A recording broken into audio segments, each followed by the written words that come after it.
अस्सलाम वालेकुम। हाजिर है जनाब स्पोर्ट्स गुरुगिरी के एक नए सेशन के साथ, नए प्रोग्राम के साथ, एक नए मेहमान के साथ। आज जो मेहमान है, one of the most versatile person ever produce in Pakistan. कोई तारुफ के मोहताज नहीं है। आप ये कह सकते हैं one of the best radio commentator, one of the best journalist और one of the best sports anchor. Cricket नहीं, स्पोर्ट्स एंकर। विकीपीडिया कहें, चैट जीपीटी कहें, जो भी कहें, बेस्ट क्रिकेट एनालिस्ट। जब मैं छोटा सा था तो रेडियो में कमेंट्री सुनता था, और ये जब वेस्ट इंडीज में मैचेस होते थे न्यूजीलैंड पे, तो इन्हीं की आवाज होती थी। एक नाम, स्पेशली जब जियो पे गए तो लॉन्च किया जियो सुपर को, बोले क्या बात है। इतनी खिदमात है, पीसीबी के मीडिया कोऑर्डिनेटर रहे, और एक ही बात कहेंगे कि वाकई इनकी खिदमत है, वाकई क्या बात है। मिर्जा इकबाल बेगवा साहब, अस्सलाम वालेकुम सर, कैसे हैं? खैर खैरियत से हैं? वालेकुम वालेकुम अस्सलाम साजिद, बहुत बहुत शुक्रिया आपके इस शानदार तारुफ का। हालांकि मैं डिजर्व तो नहीं करता, लेकिन आप लोगों की मोहब्बत नहीं है सर। और आपने जिस अंदाज से, जिस खूबसूरती के साथ तारुफ कराया, I am really honoured and I am really grateful. बहुत शुक्रिया आपका। इकबाल भाई, बहुत बहुत शुक्रिया शो में आने का। मैं आपका जब इंट्रोडक्शन कर रहा था, मैं ये कंफ्यूज था कोई चीज मिस ना हो जाए। और मैं अभी भी नहीं सोचता एक शख्स इतने काम कैसे कर सकता है, इतनी एक्सपर्टीज के साथ। बचपन से कमेंट्री सुनी, आपको देखा टीवी पे, मतलब सर सैल्यूट है सर। बस थैंक यू इतना वेरी मैं मच, कहना बहुत चाहूंगा। बहुत थैंक यू सर, बहुत शुक्रिया आबिद आपका। इकबाल भाई, हमारे साथ मौजूद है मोहम्मद साजिद साहब, दुबई में मुकीम होते हैं। और जुबैर भाई हैं जो यूएस में मुकीम होते हैं, और कुछ आपसे बात करेंगे। वैसे तो हमारा लेवल नहीं है कि आपसे सवाल करने का, सिर्फ गुफ्तगू करके कुछ पूछना चाहेंगे। और देखें हम और वैसे तो हमें आज एंकरशिप की जरूरत नहीं है, क्योंकि आप आ गए, जहां आप आते हैं आप शो को स्टील कर लेते हैं वहां पे ना। तो अगर आपकी इजाजत हो तो शुरू करें सर। जी जी बिल्कुल जरूर। और आपने मुझे वर्सटाइल कहा, मुझे तो लग रहा है कि आप लोग वर्सटाइल है। एक दुबई में बैठा है, एक इंग्लैंड में बैठा है, एक अमेरिका में बैठा है, ये ज्यादा वर्सटाइल है। जी जी जी जी, बस बस आपने कह दिया, बड़ी बात है। इकबाल भाई, पहले तो मैं यह पूछूंगा कि ये उमर कुरैशी साहब, चुस्ती मुजाहिद साहब, मुनीर हुसैन साहब से लेकर आप तक है। उसके बाद ये जो पूल ऑफ कमेंटेटर थे, यानी आपको मैं सुनता था, देखता था, कमेंट्री सुनता था, और जो रेडियो कमेंट्री थी, एक तो वो करना मेरी नजर में तो बहुत ही मुश्किल था। कि इंजमाम उल हक फ्रंट फुट पे आए, सुपर कवर पे शॉट फ्लिक किया, टक किया, ये इस तरह के बॉल जैसे वकार यूनुस कर रहे हैं, इन लोगों को देखते, एक तरफ रेडियो कमेंट्री में आप थे और एक तरफ ये प्लेयर थे। तो सर क्या ही दिन वो चमकते थे। तो इकबाल भाई, ये बताइए, ये कहाँ गया सारा करिश्मा, ये कहाँ सब खत्म हो गया, ये बिल्कुल ही डिक्लाइन पे चली गई रेडियो कमेंट्री हमारी। देखिए, उसकी आबिद सबसे बुनियादी वजह तो ये है कि एक तो रेडियो पाकिस्तान की इमारत को गिरवी रख दिया गया है। जी। जो पाकिस्तान में ये मसाइल है, माशी मसाइल, फिर दूसरे रेडियो के चेक बाउंस होना शुरू हो गए। मार्केटिंग की तरफ इन्होंने तवज्जो नहीं दी। और फिर एक वक्त वो आ गया कि स्टूडियो में बैठकर एक छोटा सा 14 इंच का टीवी रखकर टीवी पे मैच देखते थे और कमेंट्री लोग करते थे। और स्कूल पे वो तमाशाइयों की आवाज रिकॉर्डेड होती थी, जब छक्का या चौका लगता था वो आवाज तेज हो जाती थी। तो लोगों को धोखा दिया जाता था कि बराह रास्त कमेंट्री हो रही है, हालांकि वो कमेंट्री मैदान से नहीं होती थी, वो कमेंट्री स्टूडियो में होती थी। तो जी। मयार गिरना शुरू हो गया। वरना एक जमाना था कि रेडियो की कमेंट्री का बड़ा लेवल था। जब मेरा पहला टूर 1998 में था, साउथ अफ्रीका का कमेंट्री का। तो जब मैं गया तो उस वक्त वो सिर्फ $120 देते थे, जिसमें आपने खाना पीना भी था, रिहाइश भी थी, आपका वो सारा बोर्डिंग लॉजिंग सारी थी। लेकिन वो एक पैशन था कि आप वहां बराह रास्त कमेंट्री कर रहे हैं मैदान से, मैदान के इर्द गिर्द की चीजें भी बता रहे हैं। फिर उसके बाद आहिस्ता आहिस्ता डिक्लाइन इसलिए आया कि रेडियो की तवज्जो कम होना शुरू हो गई। एक तो पाकिस्तान में डिक्लाइन की बुनियादी वजह यह है कि इन्होंने एएम रेडियो के ट्रांसमीटर को एनहांस करने की कोशिश नहीं की। जब एफएम रेडियो आ गया तो उसकी क्वालिटी बड़ी जबरदस्त थी। एएम में गड़गड़ाहट, हालांकि एएम की रीच बहुत ज्यादा बहुत है एज ज्यादा जी। Compare to FM. एफएम तो सिर्फ शहरों तक जाता है, और एएम बिल्कुल। गांव देहातों में। अभी भी मेरे यूट्यूब चैनल पर जो लोग आते हैं वो मुझसे कहते हैं कि आप कमेंट्री क्यों नहीं करते, हम कमेंट्री नहीं सुन पाते। तो अब मैंने उनको कहा है कि यार, अगर कोई ऐसा वनडे या कोई T20 मैच हुआ तो एक आध चंक मैं अपने यूट्यूब पर आकर अपने सामने टीवी रखूंगा और अपने यूट्यूब पर आकर करूंगा। जैसे आपने देखा इंडियन करते हैं कमेंट्री जी, के, इंडियन स्टार देख स्पोर्ट, रहे जी, हैं तो जी। यूट्यूबर, वो हम्म, यूट्यूबर जो है ना वो क्या करते हैं, आबिद की स्क्रीन पर मैच दिखाया जा देख रहे होते हैं, और फिर उसके जी, बाद वो उसको देख के कमेंट्री करते हैं। तो जो बेचारा जी, इंग्लिश नहीं समझ सकता, वो उर्दू जी, की या हिंदी की कमेंट्री से एंजॉय करता है। तो मैं ये कर रहा हूँ, लेकिन डिक्लाइन की बुनियादी वजह रेडियो की अदम तवज्जो ही है, और मार्केटिंग ना होना, उसकी वजह से भी कमेंट्री जवाल की तरफ चली गई। क्योंकि इकबाल भाई जैसे हम इंडियन पैनल देखते हैं वो हिंदी कमेंट्री करते हैं, तो मैं यही एक चीज में चले जाता हूँ। जैसे मैंने पूल का नाम लिया, आप तक मतलब लेजेंड्स हैं आप लोग कमेंट्री हम्म। में, तो मैं मिस करता हूँ। मैं कहता हूँ वो मजा अलग था, वो क्लास क्वालिटी ऑफ लेवल। तो जैसा आपने एक्सप्लेन किया, तो वेरी वेल एक्सप्लेन इकबाल भाई। लेट्स सी होप अगर आप करेंगे तो मतलब हम सब जो है शुक्रगुजार होंगे कि ये इस जरूर। चीज को रिवाइव कर दे। जी नहीं बिल्कुल। नहीं, अच्छा मैं करूंगा। और मैं चूंकि मेहनत बड़ी करता था ना, कि मैं ऑफ द जो पहले मैच शुरू होने से पहले जो था, वो मैं सारा अपना रिसर्च वर्क करता था। फिर एक दफा मैंने ये रेडियो कमेंट्री जिसे डब्बा कमेंट्री की है, ये भी की है मैंने। जब जी, जी, 2004 में पाकिस्तानी टीम वेस्ट इंडीज के दौरे पर गई, तो यहाँ जी, कराची में एक एफएम, अपना कराची 107 है रेडियो, जी, तो जी, जी, वहां जी, जाकर, और मैं जब वहां कमेंट्री करने गया, तो दिलचस्प बात बताऊं आबिद, जुबैर और साजिद, आप तीनों को, कि वहां जब मैं गया तो वहां मुझे एक दुबला पतला लड़का मिला, और वो रात हम्म, को, क्योंकि वेस्ट इंडीज और पाकिस्तान के टाइमिंग में हम्म, फर्क है, रात को तो वो गीत गजल टाइम प्रोग्राम कर रहा था। और उसने हाँ, मुझसे कहा कि इकबाल भाई, आप तो इंडस टीवी पे प्रोग्राम करते हैं, मुझे न्यूज एंकर बनने का शौक है, तो आप हाँ, कहीं मेरी सिफारिश कर दें, मैं चला जाऊं। सब इतने चैनल नहीं थे जितने अब हैं। हम्म, तो मैंने उस हम्म, लड़के को गजनफर अली साहब के पास भेजा, उन्होंने हाँ, रिजेक्ट कर दिया, लेकिन उस लड़के ने हाँ। हिम्मत नहीं हारी, मेहनत जारी रखी, दुबई चला गया, एक छोटे से कमरे में रहता था, खबरें पढ़ता था, बाद में आज वो वसीम बादामी बन गया है। अरे तो वाह वाह क्या बात है, माशाल्लाह। ओए वाह जबरदस्त वाह। जबरदस्त। अल्लाह जिसका हाथ पकड़ ले, और मतलब और ऊपर से बेशक। Mentorship guidance. सर ये चाहिए कि मतलब आप जो लोग हैं लेजेंड्स हैं, वो फिर ना गाइड करें इन लोगों को आगे आके, ताकि लेगेसी कंटिन्यू रहे सर। एग्जैक्टली। जी, जुबैर जुबैर कुछ कहना चाह रहे हैं। जी जी, एक सवाल करूंगा फिर जुबैर और साजिद भाई की तरफ आऊंगा। इकबाल भाई मैंने तो कमेंट्री पे सवाल किया, एक सवाल मैंने पूछना है आपसे, क्योंकि आप 3 डेकेड से क्रिकेट देखते आ रहे हैं। आपने पाकिस्तान का राइज देखा, आपने वेस्ट इंडीज का, आपने एलन बॉर्डर की टीम का राइज देखा होगा, आपने इंडिया को जीरो से हीरो बनते हुए देखा अपने सामने। हम्म। ये जो था ना, ये जो 2 बॉलें लग गई हैं, पहले एक बॉल होती थी 30 के बाद डी कलर हो गई, बॉल रिवर्स होती थी, फिर बैट्समैन की स्किल्स होती थी 275 300।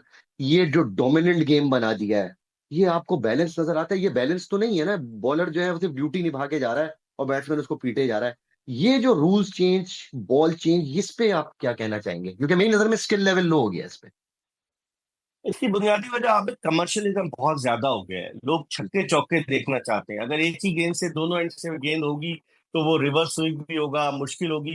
अब बैट्समैन, आपने बिल्कुल सही पॉइंट आउट किया कि बैट्समैन डोमिनेटेड गेम हो गया है क्रिकेट का, कि जो स्किल्स है वो देखने को नहीं मिल रही। वरना तो अगर बैट्समैन की स्किल, जैसे सुनील गावस्कर की क्या स्किल्स होती थी, जावेद मियांदाद की क्या स्किल्स थी, किस तरीके से वो खेला करते थे, एलन बॉर्डर था, बेशुमार लोग, डेविड गावर था, क्या उनकी स्किल्स जी, थी। लेकिन अब जी, वक्त गुजरने के साथ साथ कमर्शियलिज्म आ गया है, तो ये चाहते हैं छक्के और चौकों की बरसात। तो ये समझते हैं कि तकरीबन 3 घंटे की एक फिल्म समझ रहे हैं T20 जी, क्रिकेट जी, को, जी, कि और वनडे जी। क्रिकेट जो है वो तो चले 50 ओवर की है, तो कहते हैं चलो फिल्म में हम बहुत सारी चीजें डाल सकते हैं ना, एंटरटेनमेंट मसाला। तो वही लग रहा है मुझे, कमर्शियलिज्म की वजह से है ये। वजह से बहुत स्किल लेवल लो हो गया। अब साजिद भाई की तरफ आऊंगा, फिर जुबैर की तरफ। साजिद भाई, over to you now. Mirza साहब, आपसे बस ये जानना चाह रहा हूँ मैं कि जो मोहसिन नकवी साहब की जो अपॉइंटमेंट हुई, और उन्होंने जिस तरह अभी एक रीसेंट प्रेस कॉन्फ्रेंस करी जिसमें उन्होंने वकार भाई को बुलाया और उनको काफी हद तक जिम्मेदारियां भी दी, और उन्होंने एक रीजन क्रिकेट के ऊपर लेकर आए कि भाई 5 टीमें होंगी, 5 उन्होंने लेजेंड्स अनाउंस करने थे जो कि अभी तक हुए नहीं हैं। और साथ साथ एक दौर हमने देखा जो बड़ा स्मॉल था, लेकिन मुझे थोड़ा इम्पैक्टफुल लगा, क्योंकि हमने क्रिकेट को थोड़ा बहुत खेला भी है, देखा भी है, रमीज राजा साहब का। और आपकी क्या राय है बेसिकली कि इन दोनों में से अगर आप किसी को मतलब एक मवाजना का करना चाहें तो? देखें साजिद, दरअसल रमीज राजा साहब तो क्रिकेट खेले थे ना, मोहसिन नकवी साहब तो, उनकी तो लॉटरी निकल आई ना, कि वो अचानक उनको 2 ओहदे दे दिए गए, वजीर दाखिला का भी जी, किसी ने उनका नाम नहीं बिल्कुल। सुना था क्रिकेट में। एक होता है ना कि एक आदमी का पैशन हो, ग्रास रूट लेवल पर किसी एसोसिएशन की नुमाइंदगी करता रहा हो या किसी एडमिनिस्ट्रेटिव पोस्ट पर किसी क्रिकेट पोजीशन पर हो, ऐसा नहीं था।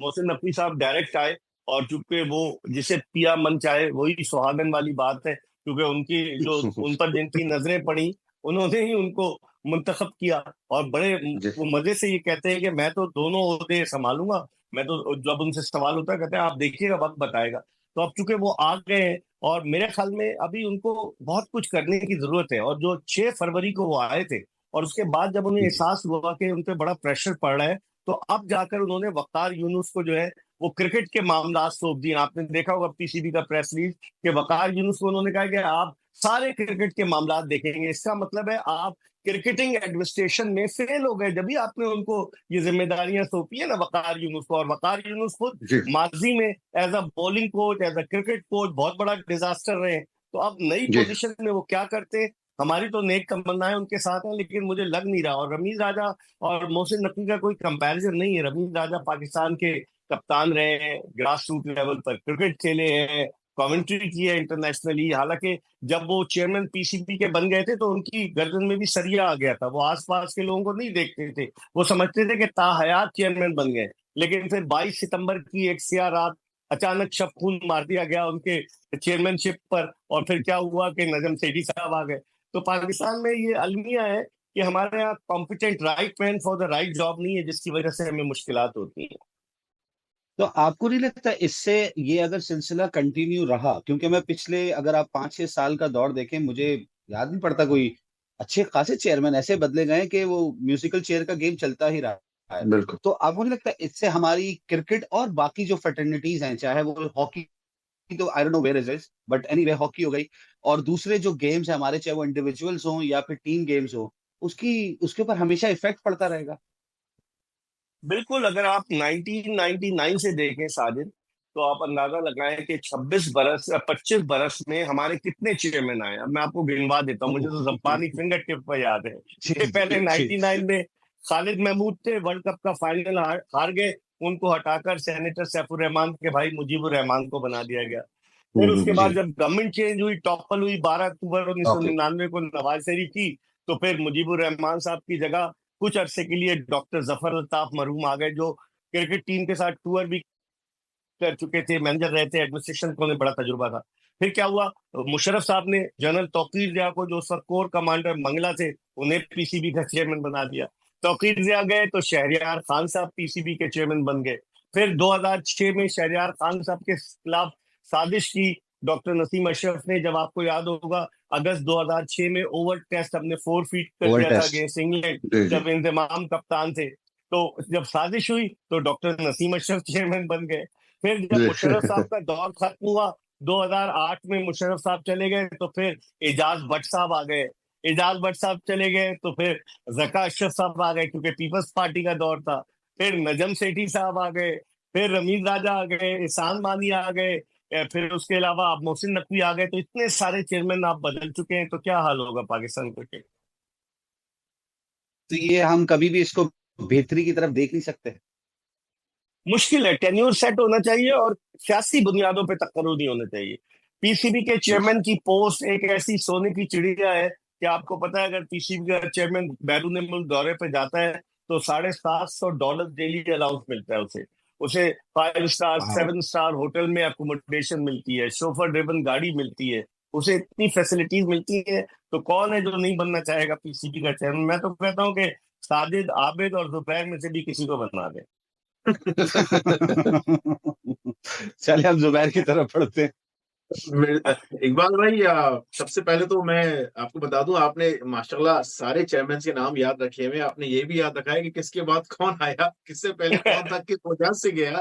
That's amazing. क्योंकि मैं भी, हमने एक वीडियो की थी कुछ टाइम पहले ही, उसमें मैंने यही जिक्र किया था। मैंने कहा मुझे तो याद भी नहीं है कि पिछले कौन कौन चेयरमैन आए, यस कौन कौन चले गए, और आप माशाल्लाह सबको याद करके बैठे हैं। That's amazing, salute to you sir.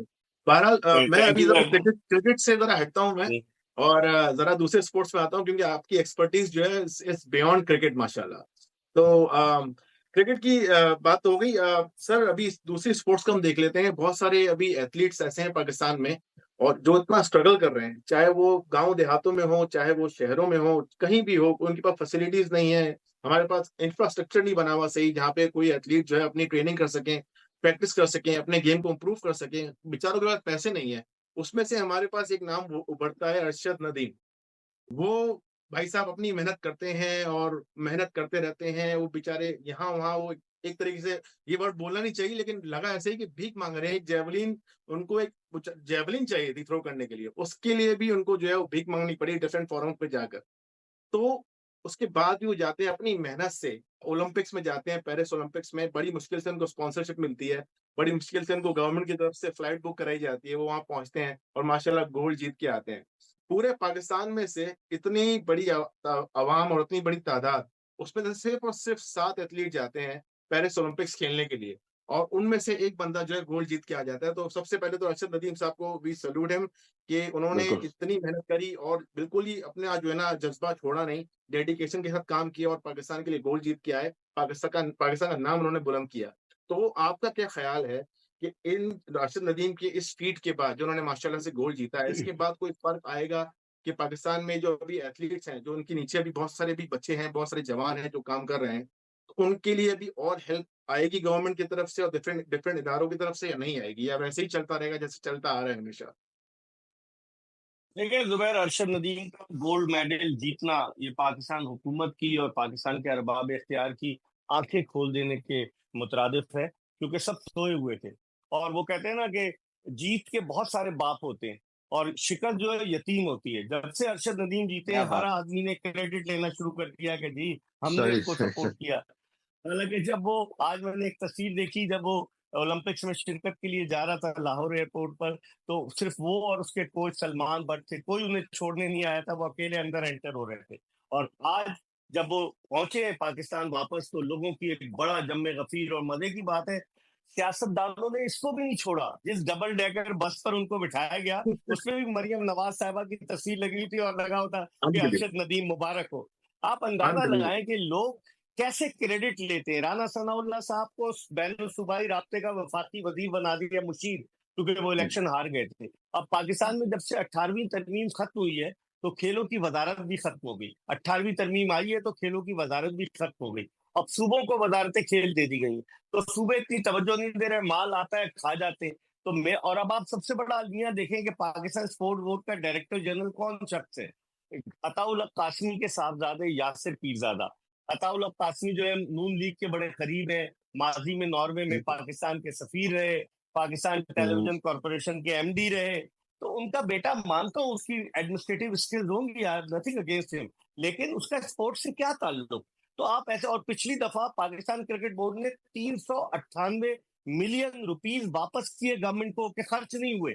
मुझे लगता है तोड़ बट्टा नहीं हुआ, वरना तो वो पैसे वापस नहीं होते कभी भी। कहीं कोई कॉन्ट्रैक्ट दे देते अगर तोड़ बट्टा हो जाता, लेकिन मजबूरन देने पड़े। तो मेरे ख्याल में अलमिया है ये अरशद नदीम का। आप देख लेना कि मियाँ चन्नू का एक छोटा सा गांव, वहां से जी। वो आया। उसके वालिद मोहम्मद अशरफ राज मिस्त्री का काम करते हैं, उसकी वालदा वही घरेलू औरत है, आपने देखा होगा। और बड़ी गुर्बत से आया वो। उसके कोच, जी। पहले कोच रशीद अहमद साकी थे, जो खानेवाल में ये आता है ना, मियाँ चुन्नू खानेवाल का ये कैपिटल जी जी, अगर उनका कह दें तो डिस्ट्रिक्ट है। बुरा, जी हाँ डिस्ट्रिक्ट है। तो वहां से वो उसके कोच इसको स्कूल के मैदान में ले जाकर जैवलिन फेंकवाते थे। मैंने वीडियो देखी है जहां बहुत बड़ी स्पेस थी, लेकिन बाद में उसको जैवलिन फेंकने में मुश्किल हो रही थी। रास्ते में पोल आते थे, फिर कहीं कोई लोगों को लग ना जाए। फिर आप देखें नीरज चोपड़ा के पास 177 जैवलिन है, और अरशद नदीम जैवलिन के लिए बेचारा बड़ी जिद्दोजहद कर रहा था। तो अब ये आंखें खोल देने के लिए काफी है कि अरशद नदीम जैसा हीरा आया। ये ना हो कि हम एक आध महीने तक, 2 महीने तक अरशद नदीम के गुण गाते रहे, तस्वीरें खिंचवाते रहे, रिसेप्शन होता रहे और उसके बाद भूल जाए। आपको याद होगा 2022 में भी इसने 2022 में कॉमनवेल्थ गेम्स जी। में जो सोने का तमगा जीता था, और उसके बाद जो फेडरेशन के ओहदेदारान पे मुझे हंसी आती है कि वो वहां खड़े हो जाते हैं, ऐसा लगता है कि उन्होंने बड़ा सपोर्ट किया। जो इनकी फेडरेशन के प्रेसिडेंट है मेजर जनरल रिटायर्ड अकरम साई साहब, वो पहले प्रेसिडेंट थे, चूंकि 2 टेन्योर सर्व कर चुके थे, तो अब वो चेयरमैन बन गए। और आपने देखी होगी एक वीडियो, शुक्र है उनको काट दिया गया, कि वो अरशद नदीम उनसे गले मिल के रो रहा है। आपने पेरिस में हुँ। देखी होगी रोने की वीडियो। जी, वो जी। जी साहब जो है वो जी पाकिस्तान एथलेटिक फेडरेशन के चेयरमैन है। आप देखें, जब जीत गया तो सब आ गए क्रेडिट लेने के लिए, जब उसके बाद कुछ नहीं था तो कोई मदद नहीं करता था। ये अलमिया है पाकिस्तान स्पोर्ट्स का। जी जी जी। बिल्कुल सर, बिल्कुल ये इकबाल तो भाई, है। और दूसरा सर, दूसरा जी मैं जुबैर, जी एक जुबैर, जुबैर, दूसरी पॉइंट जावेद भाई, दूसरी बात जो जो बोले मैंने बोले। कही थी कि जो सिर्फ 7 एथलीट जो गए हैं पाकिस्तान से, मतलब इतने सारे स्पोर्ट्स ऐसे हैं जिसको मैं पर्सनली जानता हूं कि पाकिस्तान में छोटे लेवल पे खेले जा रहे हैं, बहुत सारे टैलेंट पाकिस्तान में हैं। आप बैडमिंटन ले लें, या आप कराटे ले लें, कुछ मार्शल आर्ट्स जो ले लें, आप कुछ भी ले लें, बहुत सारे ऐसे हैं जो ओलंपिक्स में गेम हुए जहां पाकिस्तान की नुमाइंदगी हो सकती थी, लेकिन वहां पे नहीं भेजा गया किसी को, क्योंकि पीछे से किसी को सपोर्ट नहीं थी। गवर्नमेंट का कोई इंटरेस्ट ही नहीं है ओलंपिक्स में। अगर जीत के आ गए गोल्ड मेडल जैसे आपने बोला, तो सब क्रेडिट लेने के लिए आ गए। लेकिन अभी मैं वीडियो देख रहा था हमारी एक बहुत ही अहम सियासी शख्सियत की, नाम नहीं लूंगा मैं, कि उनके साथ एक शख्स, एक बंदे इमरान बैठे हुए हैं, वो वैसे खान।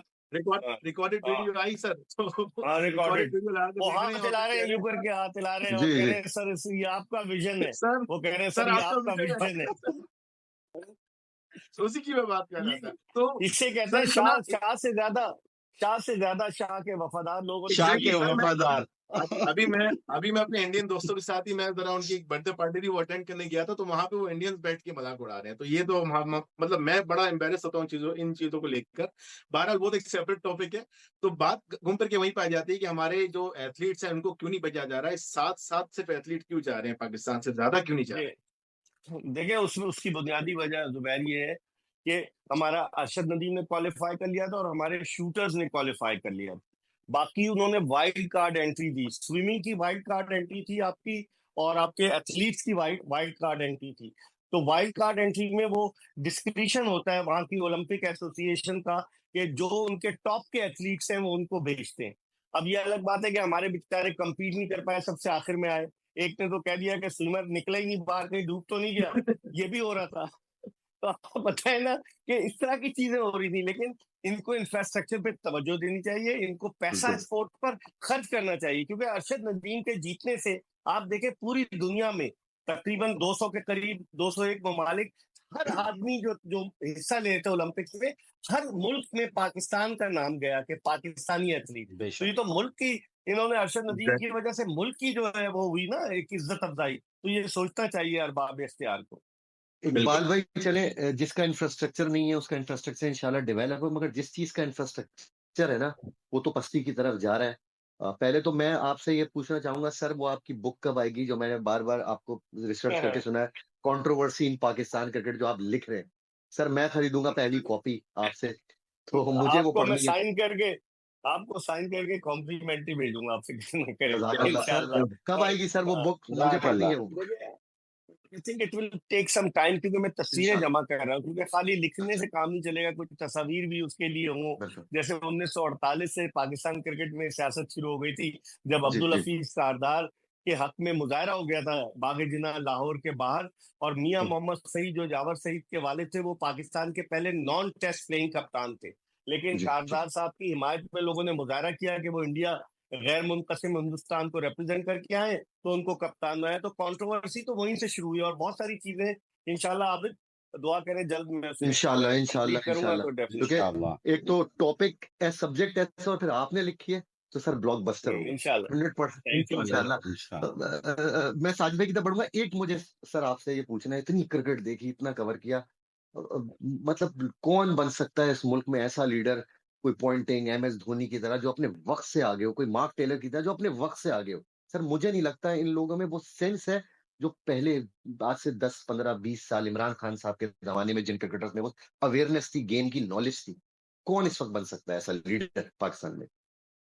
इनमें अवेयरनेस है पैसे जमा करने की, कि जहां से ज्यादा माल मिलेगा, ये ज्यादा इनमें अवेयरनेस है। क्रिकेट की अवेयरनेस जो है वो इतनी नहीं है इनमें, अगर हकीकत देखें। क्योंकि ये समझते हैं कि जहां से भी, अब आप देखें ना, एक एक लीग खेलने के 1.5 करोड़ रुपए अगर मिल रहे हैं, और पहले वालों को क्या मिलते थे बेचारे को। सिकंदर बख्श से मैंने पूछा, कहने लगा हमें 35 रुपए मिले थे जब उन्होंने अपना पहला टेस्ट मैच 1976 में खेला था। तो आप जी अंदाजा जी। लगाएं। और हनीफ मोहम्मद ने जब सेंचुरी स्कोर की थी 1955 में, जब भारत की टीम पाकिस्तान आई थी, तो ड्रिंक स्टेडियम बहावलपुर में हनीफ मोहम्मद ने बड़ी जबरदस्त बैटिंग की। जो बताने लगे वो मुझे जब जिंदा थे कि उन्हें 50 रुपए इनाम मिला था उस वक्त। अब तो करोड़ों की बात होती है, बल्कि कुछ दिनों के बाद अरबों की बात होगी। एन वाला नहीं, अलिफ वाला अरबों की बात होगी। तो अब देखें क्या होता है। मगर मुझे तो इकबाल लग भाई, रहा है जी, जी, जी इकबाल सॉरी, सॉरी। जी इकबाल भाई। जी जी जी, जी, आप बोलिए। इकबाल भाई एक चीज़, जैसे हम इंग्लैंड को देखते हैं, ऑस्ट्रेलिया, इंडिया को they really back their test cricket. वो टेस्ट क्रिकेट लंबे फॉर्मेट में खेलते हैं। इनके सारे बॉलर देखें, रबादा हो गया, शामी हो गया, बुमराह हो गया, मिचेल स्टार्क हो गया। अब उनकी परफॉर्मेंस रिफ्लेक्ट करती है ओडीआई टी20 में कि उनकी बॉडी मैकेनिक्स ऐसी है, वो सेकंड स्पेल में भी उतना तेज भाग सकते हैं, थर्ड स्पेल में भी। सर मुझे तो एक ऐसा लगता है कि स्किल सेट फजूल में हाइप क्रिएट की है पाकिस्तान की फास्ट बॉलिंग। मेरी नजर में तो इंडिया की फास्ट बॉलिंग नंबर वन है, जो स्किल सेट उनके पास है।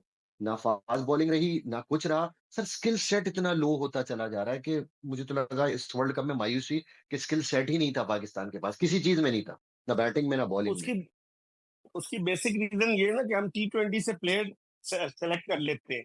आप जी, स्किल्स तो जब ही आएगी जब आप लॉन्गर वर्जन खेलेंगे, जब आप रगड़ा खाएंगे, जब आप लंबे लंबे स्पेल्स करेंगे। तो आप क्या जी, है, 4 ओवर्स तो कर दें, आपने आ जी, गए टीम में, पीएसएल की वजह से आप टीवी पर आए, जी, और टीवी जी, पर आने के बाद टीम में आ गए। तो उसकी बुनियादी रीजन यही लग रही है मुझे। यही है साजिद भाई।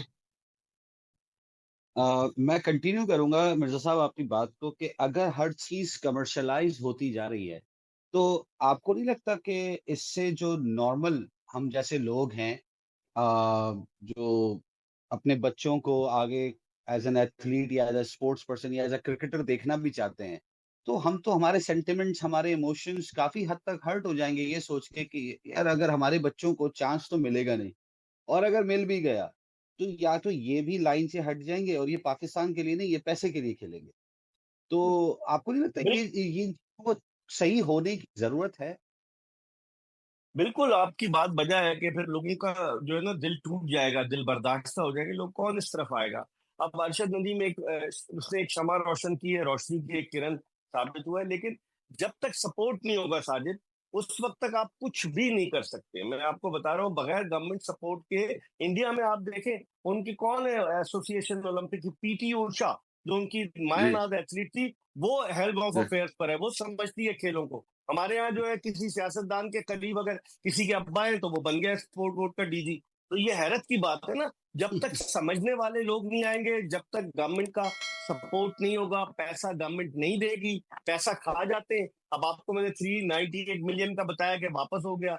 आप जाकर जो पाकिस्तान स्पोर्ट बोर्ड इस्लामाबाद की हालत देख लें कि खाना जो पकता है वो पहले ऑफिशियल्स के लिए जाता है कि बोटियां कितनी है, क्या है, और फिर उसके बाद एथलीट के लिए जाता है। तो आप इससे अंदाजा लगा लेना कि इनका माइंड सेट क्या है। तो उससे फिर आप क्या बेहतरी की तवक्को कर सकते हैं। Right? सही कह रहे हैं सर। मेरा बस मैं लास्ट सवाल है आपसे। वो पाकिस्तान टीम की सिलेक्शन के ऊपर है जो बांग्लादेश के खिलाफ हुई है।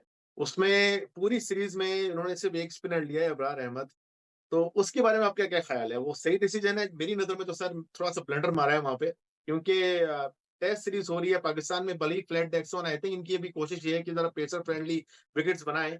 लेकिन आई डोंट थिंक कि इतनी जल्दी किसी, अभी जैसे हमारे नए क्यूरेटर साहब आए हैं, उनके आने से इतनी जल्दी को पिचेस में इफेक्ट आएगा? आई थिंक थोड़ी बहुत इंप्रूवमेंट होगी, लेकिन स्पिनर एक होना, I think it's a mistake. की बात इसलिए मैं उससे थोड़ा सा इख्तिलाफ करूंगा कि बांग्लादेशी टीम स्पिनर्स को बहुत अच्छा खेलती है, और बांग्लादेश की आप देखें विकेटें जो है वो स्पिनर्स फ्रेंडली है। तो इनके जहन में था कि अगर हम स्पिनर्स फ्रेंडली पिचेस बना देंगे तो कोई हमारा कबाड़ा ना हो जाए। तो इसलिए डरते, अब ये फास्ट पिचेस बनाएंगे। आप देखें ना, 5 5 बॉलर इन्होंने रखे हैं, और छठा जी, आमिर जमाल है जिसकी फिटनेस पर क्वेश्चन मार्क है। अब 5 जी, 5 बॉलर में शाहीन शाह आफरीदी है, नसीम शाह है, मोहम्मद अली है, मीर हमजा जी, है। तो ये सारे, और एक और कोई मैं उसको मिस कर रहा हूँ, 5 फास्ट बॉलर इन्होंने रखे हैं पाकिस्तानी टीम में। तो अब देखते, ये शायद चाहते हैं कि तेज विकेटें बनाए। रमीज राजा साहब के दौर में आपको याद है कि कौन सी विकेट बन गई थी पिंडी में, जहां रन के अंबार लग रहे थे। और जहां तक आपने हम्म। सिलेक्शन की बात की जुबैर, सिलेक्शन कमेटी 4 अरकान पर मुश्तमिल थी, जिसमें कि जेसन गिलेस्पी, शान मसूद, असद शफीक और मोहम्मद यूसुफ। और इसके अलावा इतने सारे एक्स ऑफिशियो मेंबर्स थे, अजहर महमूद थे, और वो वजीर जो मोहसिन नकवी साहब के मुशीर हैं, बिलाल अफजल साहब, जिनका क्रिकेट से पता नहीं क्या ताल्लुक है, वो थे। उनके अलावा एनालिस्ट हसन चीमा साहब थे। मैं तो हैरान होता हूं कि किस किस तरह के एक्स ऑफिशियो रख लिया भाई। इतनी बारात ले जाने की, इतनी लंबी फौज रफर मौज रखने की जरूरत क्या थी? मैं तो हैरान होता हूँ। तो वो बहरहाल जो टीम का सिलेक्शन किया है, हालांकि मैं इमामुल हक के हक में नहीं होता हूँ, लेकिन अगर स्टैट्स पर मुझे लगता है कि जो इनके साथ स्टैट्स प्रोवाइड कर रहे थे हसन चीमा, उनकी आंखों पे पट्टी बनी हुई थी कि उसका गुज़िश्ता 8-9 टेस्ट मैचेस का अगर सारा रिकॉर्ड ओवरऑल देखे तो उसका तकरीबन 50 के एवरेज बनता है। तो जी जी आपने जी, डिजर्व करते थे। साइम अयूब को अकोमोडेट करने के लिए ना, साइम अयूब को इसलिए अकोमोडेट किया है कि जो सिलेक्टर है असद शफीक, वो उसी क्लब से खेलते हैं, पाकिस्तान क्रिकेट क्लब से। और पाकिस्तान क्रिकेट क्लब के बारे में कराची में कहा जाता है कि जिसको पाकिस्तान खेलना है वो पाकिस्तान क्रिकेट क्लब में खेले, क्योंकि सरफराज अहमद भी वहां से खेलते हैं, साइम अयूब भी, सऊद शकील भी वहां से खेलते हैं, असद शफीक भी वहां से खेलते थे, बेशुमार क्रिकेटर वो वहां से खेलते हैं। तो मेरे ख्याल में मीर हमजा, अनवर अली, सरफराज अहमद, तो बेशुमार मिसालें। तो सिलेक्शन कमेटी ने अपनी दानिश में जो है वो एक स्पिनर को शायद इसलिए रखा है, और मेरे ख्याल में वो सलमान अली आगा से बॉलिंग कराएंगे ऑफ स्पिन। और मुझे लग रहा है कि नायब कप्तानी मिलने के बाद सऊद शकील साहब भी अपने हाथ खोलेंगे, लेफ्ट आर्म स्पिन बॉलिंग कराएंगे। तो मतलब आपकी नजर में जो है वो इमाम उलग को छोड़ के सही सिलेक्शन हुई है, मुतमईन आप उससे? मेरे ख्याल में एक दो प्लेयर्स ऐसे थे कि जैसे साहबजादा फरहान है, वो बेचारा सेलेक्ट नहीं हुआ, हालांकि उसने बड़े रन के अंबार लगाए हुए हैं। साहबजादा फरहान सेलेक्ट नहीं हुआ। बाकी ओवरऑल तो अभी बेहतर है। टेस्ट मैच शुरू होने थे 21 अगस्त से, तो फिर पता चलेगा। 13 तारीख को बांग्लादेश की टीम 17 के बजाय 13 को पाकिस्तान पहुंच गई। और मेरी मुश्ताक अहमद से बात हुई, वो वहां थे, ढाका पहुंचे हुए थे ना, वो इन हालात में भी वहीं थे। तो मैंने उनको अपने प्रोग्राम में लिया, तो मैंने उनसे पूछा कि तुम कहाँ हो, व्हाट्सएप पे कॉल की, तो उन्होंने कहा बात मैं ढाका में हूँ। मैंने कहा तुम तो होटल में छुपे हुए हो, कहीं निकले नहीं होगे। तो कह रहे हैं कि हल्की फुल्की ट्रेनिंग कर रहे हैं लड़के। और मैंने कहा तुम बन जाना जमात इस्लामी के सरकर्दा रहनुमा बन के, तुम बाहर निकलना, लोग तुम्हें कंधे पे लेके जाएंगे। इकबाल भाई, बस यही बात है ना कि मैच मैच विनर्स आइडेंटिफाई करने की बहुत जरूरत है, और जानते बूझते भी मिस्टेक नहीं, ब्लंडर पे ब्लंडर होते चले जा रहे हैं। मेरी तरफ से तो एक सवाल जाते जाते पूछूंगा। पहले मैं अपने रफीकों से पूछूंगा, साजिद भाई, जुबैर भाई, कुछ ऐसी चीज जो इकबाल भाई हमारे साथ मौजूद है, इकबाल साहब कुछ पूछना चाहें, पर एक सवाल पूछूंगा फिर वाइंड अप करें। सर लाखों लाखों मुझे सवाल हैं और टाइम बहुत कम है, तो बिल्कुल मैं बिल्कुल भी बिल्कुल। हाँ, बस टाइम का हाँ, मसला है। बहुत सवाल तो मेरे बहुत है। पास तो मैं सिर्फ मिर्जा साहब से एक बात जानना चाहूंगा कि आबिद भाई ने जब इंट्रोडक्शन दिया तो हसन साहब का जिक्र किया, ठीक है, चिश्ती साहब का जिक्र किया, आपका जिक्र किया। आज की तारीख में हमें ऐसे, इवन मतलब मुझे तो दुख अब ये होने लग गया है कि हम एथलीट्स तो छोड़ें, हम तो अच्छे जर्नलिज्म को भी नहीं देख पा रहे। मतलब अब जर्नलिस्ट क्या हो गए हैं, मतलब I don't want to take their names but you I know कि आप समझ जाएंगे कि उनका मतलब मौकिफ क्या हो गया है कि यार ये हमारा कप्तान है, इसको तबाह कर दो, ये हमारा सबसे अच्छा प्लेयर है, इसको तबाह कर दो। अरे भाई, आप एक जर्नलिस्ट हो, आप एक मुल्क के बाकायदा तौर पे रिप्रेजेंटर हो यार। चाहे चैनल को छोड़ें, आप अपने लिए ही नहीं, कम से कम पाकिस्तान का नाम तो जुड़ता है। कहाँ चला गया जर्नलिज्म हमारा? दरअसल अब जब से असल मसला ये है साजिद के, जब से सोशल मीडिया आया है, हर आदमी ने मोबाइल हाथ में पकड़ा है, एक माइक ले लिया है और सहाफी बन गया है। ये भी अलमिया है, और जाके इंटरव्यू करने लग गया है। अब वो जर्नलिज्म जो हम करते थे कि अखबार में डेडलाइन है, खबर बिल्कुल सही होनी चाहिए, दूसरी तरफ का मौके जरूर आना चाहिए, वन साइडेड नहीं होना जी चाहिए। अब जी तो माउथ पीस बन गए ना लोग, मुख्तलिफ लोगों के, कि किसी ने किसी को पकड़ लिया है, कोई पीसीबी के चेयरमैन, अगर पीसीबी का चेयरमैन वहां अमेरिका जा रहा है, क्रिकेट के अलावा यूनाइटेड नेशन जा रहा है, तो वो उसकी खबर भी दे रहे हैं स्पोर्ट्स जर्नलिस्ट। बताएं आप, जी। चमचागिरी की इंतहा होती है कि आप कह रहे हैं वो यूनाइटेड नेशन जाएंगे, वो ये करेंगे, वो करेंगे। भाई आपका काम स्पोर्ट्स का है। तो बहुत सारी चीजें हैं। और फिर दूसरे यहाँ पर जो है ना, वो जिसे कहते हैं कि रिश्वत, वो बहुत ज्यादा है। वो बहुत पैसे देने के चक्कर जो है ना, वो बहुत शुरू हो गया है। इनामात दे दिए, iPhone 15 pro, iPhone next. Pro 15 max दे दिया है आपको, आपको चीजें दे दी गई हैं। तो आप कहते हैं टिकट दे दिया गया। आप कोई सोच सकता है कि अमेरिका जाना आना इतना महंगा टिकट, वहां ठहरना, वहां गरीबों की तरह ठहरेंगे क्या, मस्जिद में ठहरेंगे? तो समझ में नहीं आता जाएंगे कहाँ पर ये लोग बेचारे। सर, बुरा हशर हुआ है। इकबाल भाई, अब जब पाकिस्तान इंडिया का मैच होता है ना, तो अब से 5-6 साल गुजर गए मुझे पहले ही पता होता है कि क्या होगा, क्योंकि पाकिस्तान इंडिया का मैच एक वो भी आदमी देखता है जिसे क्रिकेट समझ नहीं आती। और फिर बच्चे क्या रोल मॉडल्स देखेंगे कि ये क्या, ये नंबर 1 है या नंबर 2 फास्ट बॉलर है दुनिया में, जब ये बड़े मैच में परफॉर्म ही नहीं कर सकते जहाँ इमोशन इंटैक्ट होते हैं। इकबाल भाई, जाते जाते एक सवाल, कोई ऐसा मैच मुझे बता दें जो आपने रेडियो पे कवर किया हो, पाकिस्तान जीता हो और बेस्ट हो, मैं ये पूछूंगा, चले फिल्टर आउट करके, इंडिया के खिलाफ या कहीं किसी और टीम के खिलाफ आपको कमेंट्री में भी आपने कहा मजा आ गया और पाकिस्तान जीता हो?